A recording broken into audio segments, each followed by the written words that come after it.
Sir হ্যাঁ এই test পরীক্ষায় হ্যাঁ অনেকে আমার বলতেছে ভাই অনেক খারাপ হয়েছে, অনেকে ফেল করছে। হ্যাঁ এখন তারা এসএসসির আগে কি ঘুরে দাঁড়াইতে পারবে, আপনার কি মনে হয়? আচ্ছা আমি যদি আপনাকে এখন ঠেলা দিই,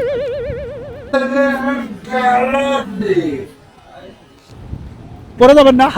কি ভাই, পড়বেন না? আমি পড়বো না, আমি তো এখন ready, মনে করেন যদি আপনার মধ্যে একাগ্রতা থাকে, এই 3 মাস যদি ভালো করে পড়েন অনেক ভালো রেজাল্ট করা সম্ভব। তবে 3 মাস আপনি প্রতিদিন মনোযোগ দিয়ে 6 ঘন্টা পড়তে হবে। আপনি এখন তো যদি পড়েন তাহলে পারবেন ভালো করতে, এখন যদি না পড়েন তাহলে কেমনে ভালো করবেন? মানে ওই 6 ঘন্টা কি নিজে নিজে পড়তে হবে? নিজে পড়তে হবে। এখন অনেকে এখনো কোচিং এ যাচ্ছে, অনেকে মনে করেন বাসার টিচার রাখতেছে, এসব বাদ দিয়ে 6 ঘন্টা নিজে পড়তে হবে। যদি নিজে পড়তে পারে 6 ঘন্টা তাহলে কিন্তু মনে করেন যে ভালো করা সম্ভব। এখন কথা হইতেছে হ্যাঁ যে পড়তে হলে তো একটা গাইডলাইন দরকার, কি হ্যাঁ। আগে বেসিক পড়বে না কি পড়বে, এগুলা পাবে কই? এখন এগুলো পাওয়ার জন্য কিচ্ছু না, সে সকালে 3 ঘন্টা নিজে পড়বে আর অন্য সময় 3 ঘন্টা, মানে 6 ঘন্টা প্লাস পড়বে। আর যদি এই যে একেবারে বাসায় বসে প্রিপারেশন নিতে চাই তাহলে এই যে আমাদের বই সংগ্রহ করবে।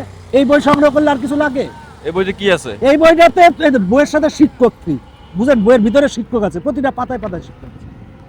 এই বই নিলে তার একদম 100% প্রিপারেশন হবে। 100% প্রিপারেশন হবে। এই বই নিলে আর কিচ্ছু লাগবে না তাকে। এই যে কয় মাস আছে এই কয় মাস নিয়মিত পড়াশোনা করতে হবে 6 ঘন্টা করে।